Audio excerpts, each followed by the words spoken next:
এবারের উত্তরবঙ্গ সিরিজের আগের ভিডিওতে আপনাদের দেখিয়েছি আমাদের দার্জিলিং ভ্রমণের গল্প। দার্জিলিং ছাড়াও এবারে আমরা ঘুরে দেখেছিলাম দার্জিলিংয়ের আশেপাশের আরও 3টি অফবিট জায়গা।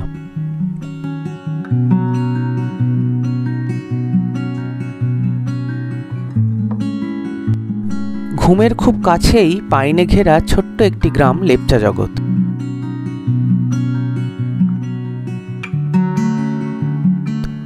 দুদিন দার্জিলিংয়ে কাটিয়ে তৃতীয় দিন আমরা গাড়ি নিয়ে চলে এসেছিলাম লেপচা জগতে।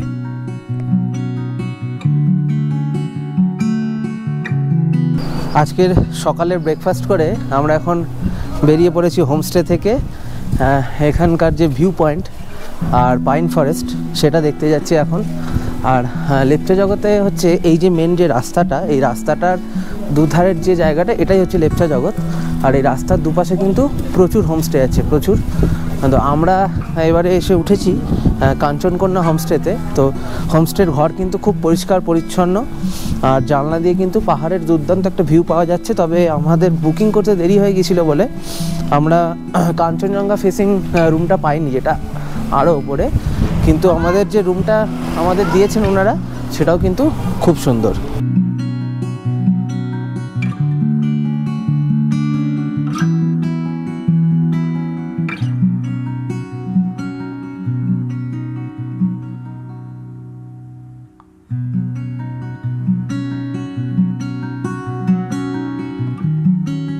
এই পাইন ফরেস্টের মধ্যে যাচ্ছি।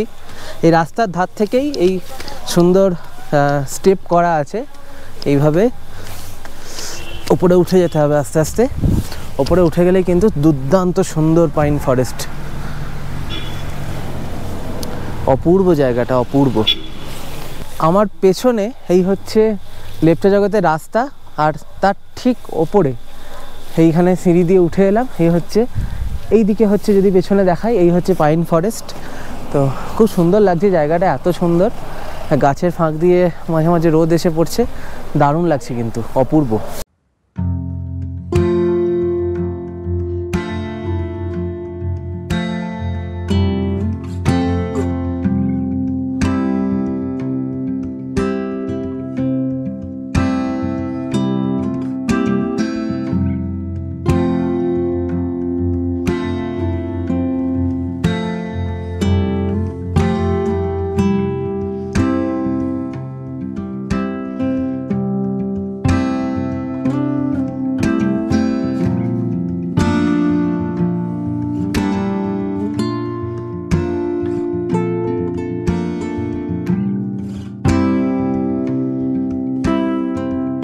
আমরা এখন এই পাইন ফরেস্টের মধ্যে দিয়ে ওপরে উঠে চলে এসেছি। তো এই নিচের দিকে এইটা হচ্ছে পাইন ফরেস্ট, আর পেছন দিকে এই রাস্তাটা দেখা যাচ্ছে লেপচা জগতের। আর তার দুপাশে হোমস্টেগুলো পরপর পরপর সারি বেঁধে রয়েছে। তো প্রচুর হোমস্টে রয়েছে, প্রচুর অপশান রয়েছে। আমরা যে হোমস্টেতে আছি তার রুমের ট্যুর আমি দিয়ে দেবো এই ভিডিওতে, আপনারা দেখে নেবেন, এবং তার সমস্ত কন্ট্যাক্ট ডিটেলস আমি ডেসক্রিপশন বক্সে দিয়ে দেবো।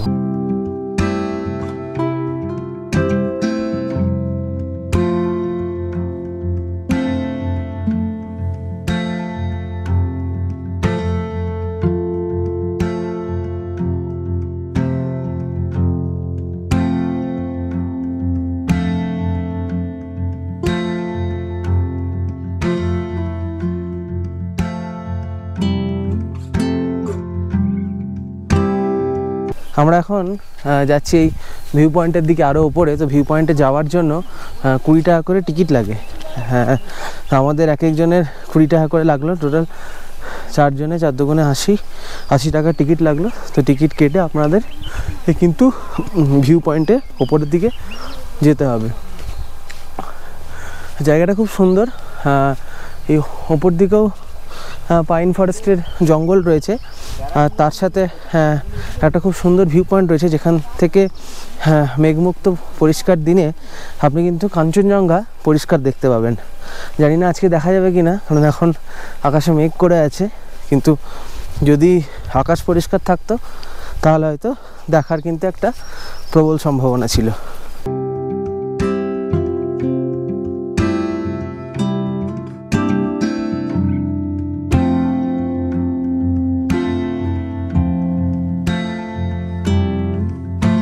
আমরা লেপচা জগতে এই পাইন ফরেস্ট দিয়ে উপরে উঠে ঠিক ভিউ পয়েন্টে এসে দাঁড়িয়েছি। আর এখানে কিন্তু খুব ভালো বসার জায়গা রয়েছে, দোলনা রয়েছে, তো এখানে বসেই কিন্তু আপনারা ঘন্টার পর ঘন্টা টাইম স্পেন্ড করতে পারেন।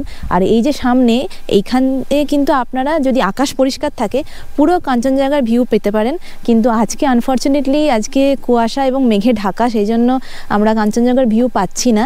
আর এইখানে জায়গাটা এত নিরিবিলি চুপচাপ, এখানে বসে বসে ঘন্টার পর ঘন্টা সময় কেটে যাবে। খুব সুন্দর এখন রোদটাও পড়ছে।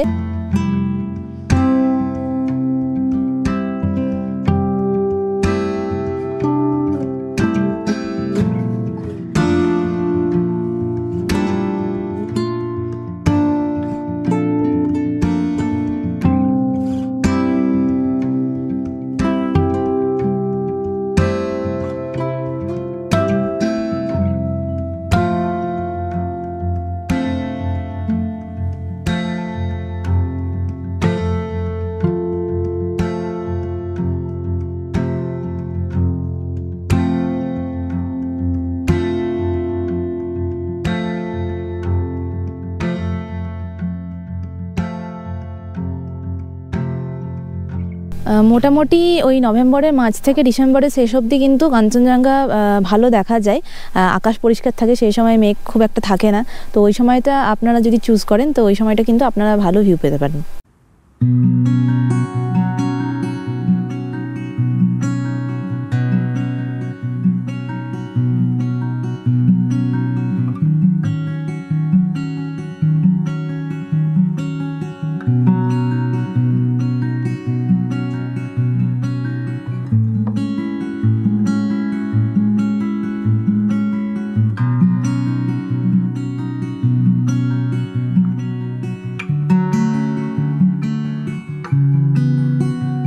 লেপচা জগৎ ভিউ পয়েন্ট থেকে নেমে আমরা এই রাস্তা দিয়ে একটু হেঁটে হেঁটে যাচ্ছি। আমরা যেদিকে যাচ্ছি এই সামনের দিকটা হচ্ছে সুখিয়া পুকুরি, সান্দাকফু, সব এই রাস্তা দিয়েই যাওয়া যায়।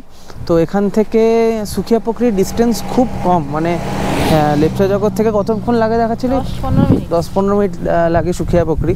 তো আমাদের এই লেপচা জগৎ থেকে পরবর্তী স্টের প্ল্যান আছে সুখিয়া পুকুরিতে, আমাদের ওখানেই হোমস্টে বুকিং আছে। তো সুখিয়া পুকুরি থেকে আমরা ওদিকে মানেভঞ্জন, নেপাল বর্ডার, সীমানা ভিউ পয়েন্ট, পশুপতি মার্কেট, এই সমস্ত কিছু ঘুরে দেখবো, সেরকমই প্ল্যান আছে। এবার দেখা যাক। তবে এই রাস্তাটা কিন্তু বেশ সুন্দর রাস্তা।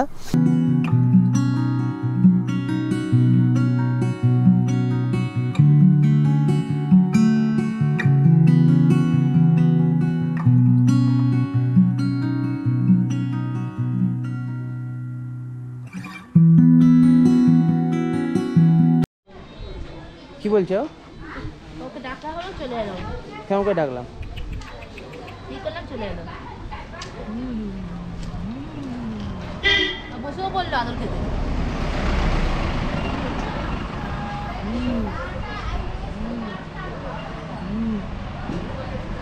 আমাদের হোমস্টের রুম ট্যুরটা একবার করিয়ে দিই। তো আমাদের যা ঘর, মোটামুটি সাফিসিয়েন্ট 4 জন থাকার পক্ষে, এবং মানে বিশাল বড় জায়গা ঘরের মধ্যে এবং খুব পরিষ্কার পরিচ্ছন্ন। আমি ঘরটা একবার আপনাদের দেখাই, দেখুন। এই হচ্ছে বাঁ দিকে হচ্ছে জালনা, যেখান দিয়ে পাহাড়ের খুব সুন্দর একটা ভিউ পাওয়া যাচ্ছে, দূরে সুখিয়া পুকুরি, নেপাল সীমান্তও দেখা যাচ্ছে। আর এই হচ্ছে একটা খাট এদিকে, আর এইদিকে হচ্ছে এই আর একটা খাট রয়েছে, আর এই দিকে রয়েছে একটা বসার জায়গা। তো যাই হোক, মোটামুটি এই আমাদের এই ঘরের মধ্যে সাফিসিয়েন্ট অ্যামাউন্ট অফ জায়গা কিন্তু রয়েছে। তো আপনাদের মোটামুটি যদি 4 জন মিলে আসেন তাহলে কিন্তু কোনো সমস্যা হওয়ার কথা নয়। আচ্ছা, এবার বাথরুমটা একবার দেখিয়ে দিই। এইটা হচ্ছে বাথরুম, আমাদের টয়লেট। তো টয়লেটটা মোটামুটি বেশ পরিষ্কার পরিচ্ছন্ন, তো মোটামুটি খুবই ভালো। আমার পেছনে এই হোমস্টের কাঁচের জানলা, এই জানলা দিয়ে কিন্তু পাহাড়ের আর পাইন ফরেস্টের একটা দুর্দান্ত ভিউ কিন্তু আপনারা পাবেন, মানে অসাধারণ। এই রুমটা কিন্তু কাঞ্চনজঙ্ঘা ফেসিং নয়, তাও কিন্তু আমাদের একটুও বোর লাগছে না, মানে এত সুন্দর। এই দিকের ভিউটাও এত সুন্দর যে দারুণ লাগছে। এই জানলার ধারে এই খাটের উপর বসে থাকলেই কিন্তু খুব সুন্দর একটা সময় কেটে যাবে।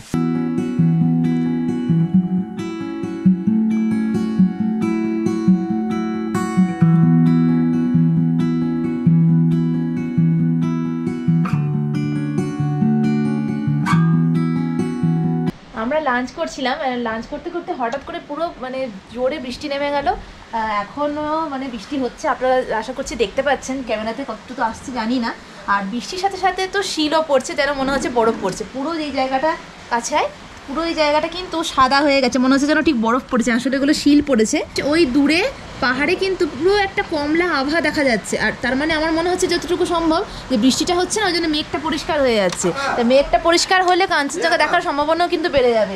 আর পুরো আকাশটা কিন্তু কমলা আভাতে পড়ে যাচ্ছে, দারুণ লাগছে, দারুণ লাগছে। স্পার্ক করছে তো, মেঘ ডাকছে, অপূর্ব লাগছে, অপূর্ব, মানে এর সৌন্দর্য ভাষায় প্রকাশ করা যায় না, এত সুন্দর লাগছে। আমরা এখন টাইমটায় আমাদের দাঁড়িয়ে আছি, আর এই দিকটা কিন্তু রাস্তা, এই রাস্তাটা আশা করি দেখতে পাচ্ছেন পুরো শিলে ভরে গেছে, পুরো সাদা হয়ে গেছে রাস্তাটা। ঠিক মনে হচ্ছে বরফ পড়ছে। যদি বরফ পড়ে যায় কি করবি রে? কেমন হবে গরম, মানে গরমকালে বরফ যদি পড়ে তাহলে মানে আমাদের ভাগ্য। কিন্তু সান্দাকফুতে 10-15 দিন আগে অবধি বরফ পড়েছিল, এটা তো সান্দাকফু অনেকটা নিচে, এখানে যদি পড়ে তাহলে মানে আমাদের ভাগ্য, তাহলে কি, তাহলে কিন্তু তার সাথে সোয়েটার আনিস নি। হ্যাঁ ওটাই তো ভাবছি।